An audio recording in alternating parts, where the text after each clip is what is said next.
चीज़ों में भी काफ़ी समस्या आती है क्योंकि वहाँ पर यह नहीं पता चलता है कि यह प्रॉपर्टी सही है या नहीं है या इसको कितनी बार खरीदा गया है, बेचा गया है।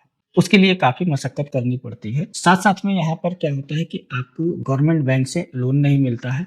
यहाँ पर प्राइवेट बैंकें ही लोन करती हैं और इसके अलावा जो बिजली, पानी, सीवर, सड़क की समस्या होती है, यह कुछ दिन तक वहाँ पर बनी रहती है जब तक गवर्नमेंट वहाँ पर सुविधाएँ डेवलप नहीं करती है। क्योंकि जो रेरा रजिस्टर्ड प्रोजेक्ट होते हैं, उनमें यह सब चीज़ें उनको पहले से करनी पड़ती हैं और वह करने के बाद में सारा पैसा वह आपसे वसूल लेते हैं। सस्ते में जो आपको प्रॉपर्टी देते हैं, वह एक बार सड़क बनाते हैं, जैसे-तैसे सड़क एक बार बना देते हैं, उसके बाद में नाली वगैरह उन्होंने बना दी तो बना दी या सीवर एक बार डाल दिया, जो भी कर दिया, भाई जो जितना करेगा उसको उस हिसाब से आपसे पैसा लेगा। तो उन्होंने एक बार काम कर दिया और दोबारा वहाँ पर वह काम समझ लीजिए कि नहीं होना है, तो यह सब समस्याएँ आती हैं, जब तक गवर्नमेंट वहाँ सुविधाएँ अपनी तरफ से विकसित नहीं करती है। और सबसे बड़ी समस्या होती है कि प्राधिकरण से कार्रवाई का डर। लेकिन इस तरीके की प्रॉपर्टी के कुछ अपने फ़ायदे भी हैं। फ़ायदे क्या हैं? अब वह मैं आपको बताता हूँ। यहाँ पर जैसे आपको कम दाम में बड़ी प्रॉपर्टी मिल जाती है। बार्गेनिंग की गुंजाइश काफ़ी ज़्यादा होती है। आप जो रजिस्टर्ड प्रोजेक्ट है, रेरा वाले प्रोजेक्ट हैं या यूँ कह लीजिए जो अप्रूव प्रोजेक्ट है, वहाँ पर आप बार्गेनिंग नहीं कर सकते हैं।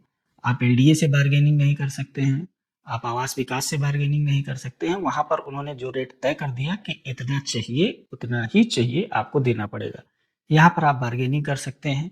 कम पैसे में आप बड़ी प्रॉपर्टी ले सकते हैं। यहाँ पर आपको कब्ज़ा तुरंत मिल जाता है। आप एक तरफ रजिस्ट्री कराइए, दूसरी तरफ कब्ज़ा ले लीजिए। बाकी जो लखनऊ विकास प्राधिकरण है या आवास विकास है, इन लोगों का अगर आप देखेंगे तो ये लोग आपसे पैसा तो लेते हैं। अभी जैसे हाल ही में बसंत कुंज वाला मामला आया कि 2 साल पहले लखनऊ विकास प्राधिकरण ने 272 लोगों से पैसे लिए, उनसे सारा पैसा ले लिया, उनके नाम पर प्लॉट अलॉट किए और बाद में पता चला कि लखनऊ विकास प्राधिकरण के पास में ज़मीन ही नहीं थी, जिस ज़मीन पर उन्होंने प्लॉट बेचे थे। तो इस तरीके का काम वहाँ पर लोगों के साथ में हुआ। वहाँ पर लोग रेरा और अप्रूवल लेने गए थे और पता चला कि अब हमको प्लॉट ही नहीं मिलेगा, हमारा पैसा हमको वो वापस करेंगे।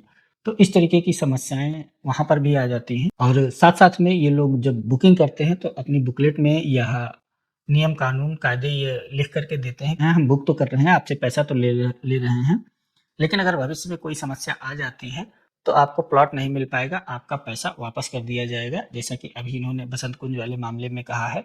और साथ-साथ में ये भी कहते हैं कहीं पर कोई-कोई कंडीशन में कि आपको कुछ बढ़ा कर के देंगे और कई कंडीशन में ये होता है कि आप अगर इनके यहाँ अपना पैसा वापस लेना चाहें या अपनी प्रॉपर्टी कैंसल कराना चाहें, तो यह एक मोटा अमाउंट आपका डिडक्ट करके, काट करके ही आपको पैसा वापस करते हैं।